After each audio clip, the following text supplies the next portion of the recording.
बिस्मिल्लाहिर्रहमानिर्रहीम। मैं हूं नासिर फरीद शैदा और आप देख रहे हैं Pakistan international blogs.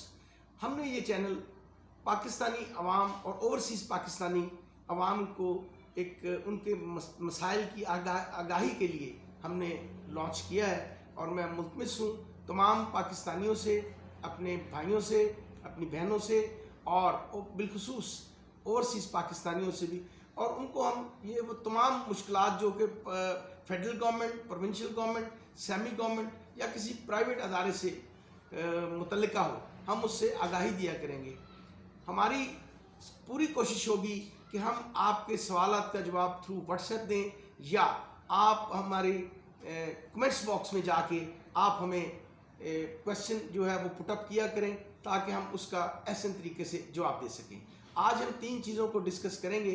First of all एक लीगल डॉक्यूमेंट जो कि रसीद है उसको, दूसरा लाहौर में होने वाली तकसीम शुदा अदालतों के मुतल्लिक, और चौथा पाकिस्तान की अवाम इस बात की मुंतज़िर है कि 8 फरवरी के बाद आज तक इलेक्शन हो गए लेकिन गवर्नमेंट क्यों ना बनाई जा सकी। इन चीज़ों को हम डिस्कस करते हैं। सबसे पहले मैं रसीद को डिस्कस करता हूँ। रसीद का मतलब मैं आपको बताता हूँ कि रसीद इसलिए बहुत ज़रूरी है। आप जब भी कोई चीज़ ख़रीदने के लिए जाएं तो सबसे पहले जो है रसीद ख़रीदें। आपने कोई इलेक्ट्रॉनिक्स का सामान ख़रीदा है तो उसमें आपको चाहिए कि आपने फ्रिज, टेलीविज़न, एयर कंडीशन या कोई दीगर चीज़ परचेज़ की है तो रसीद में 3 कॉलम होते हैं। एक कॉलम जो कि नंबर 1 उसमें क्वांटिटी लिखी होती है, दूसरी उसमें तफसील यानी डिस्क्रिप्शन लिखी होती है, तीसरा अमाउंट का कॉलम होता है।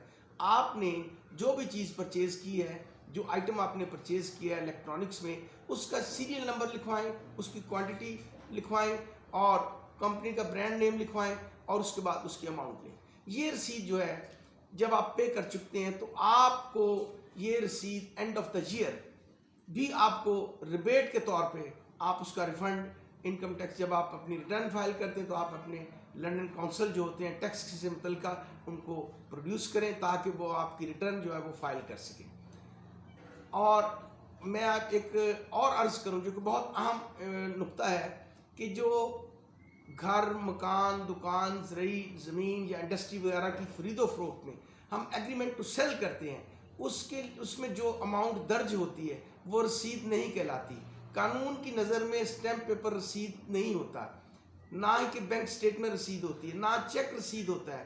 तो रसीद जो है वो अलग से लिखवाएं, क्योंकि जब आप रसीद जो अलग लिखवाएंगे तो उससे जाहिर होगा कि आपने कितनी रकम पे कर दी और कितनी रकम बकाया है।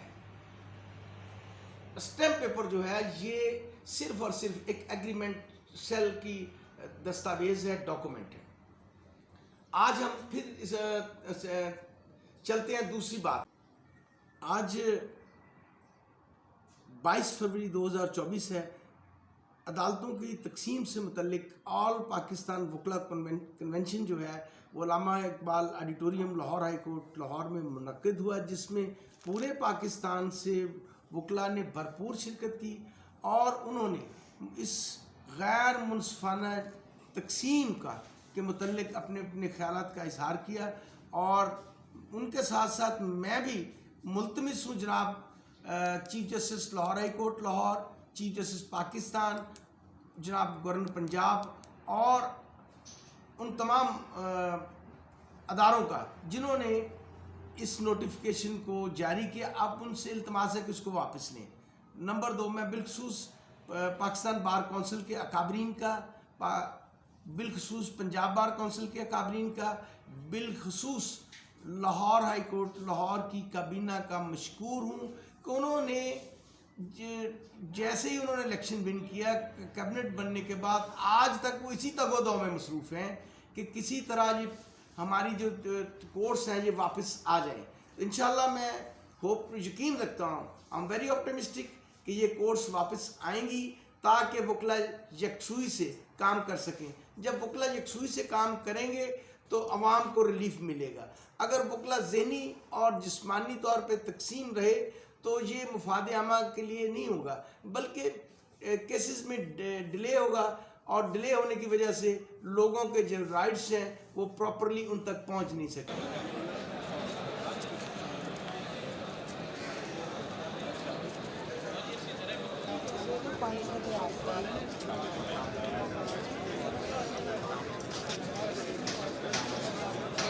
Chief justice Lahore high court Lahore ने ये किया है कि सिविल कोर्ट्स जो कि एरिया वाइज की हैं, मतलब ये कि उनको कुछ को रायविंड में, कुछ को मनावा में, जबकि मॉडल टाउन कोर्ट्स और कैंट कोर्ट्स ये इस डिस्ट्रीब्यूशन से इस कबल यही काम कर रही थी। अब हमने अब दूसरा स्टेप जो है वो लाहौर में अदालतों की तकसीम है। तो अदालतों की तकसीम से मुतल्लिक मैं चलते चलते ये अर्ज़ कर दूं कि पाकिस्तान बनने से कबल एक डिप्टी डीसी ऑफिस, उसी में ज़िला कचहरी होती थी, उसी के साथ एक छोटी जजी जिसको कहा जाता है, उसके साथ सेशन कोर्ट थी। अब जो मोहतरमा Benazir prime minister of Pakistan ने एक ऑर्डर के ज़रिए, एक बिल के ज़रिए जुडिशरी को एग्जीक्यूटिव से अलग कर दिया। ये एक लंबा मौजू है, इसको फिर कभी डिस्कस करेंगे। जबकि लाहौर में इस डिस्ट्रीब्यूशन जो कोर्ट की तकसीम है एरिया वाइज की गई, इससे कबल मॉडल टाउन कोर्ट और कैंट कोर्ट काम कर रही थी। उनमें फ़र्क ये था कि उस एरिए का, उस कंसर्न एरिया जो थाना वाइज थे, उसमें सिर्फ जुडिशल वर्क होता था, अपीलांट वर्क नहीं होता था, सिविल काम नहीं होता था। अब ये किया है कि एक एरिया वाइज बना दी गई हैं कोर्ट्स, अपना रायविंड रोड पे जो कि पाजिया में है, रायविंड रोड से 3-4 किलोमीटर, वहाँ पे बिल्डिंग भी अभी नहीं बनी, और दूसरा मनामा में जो कि बिल्कुल बागा बॉर्डर के साथ है, जीटी रोड पे।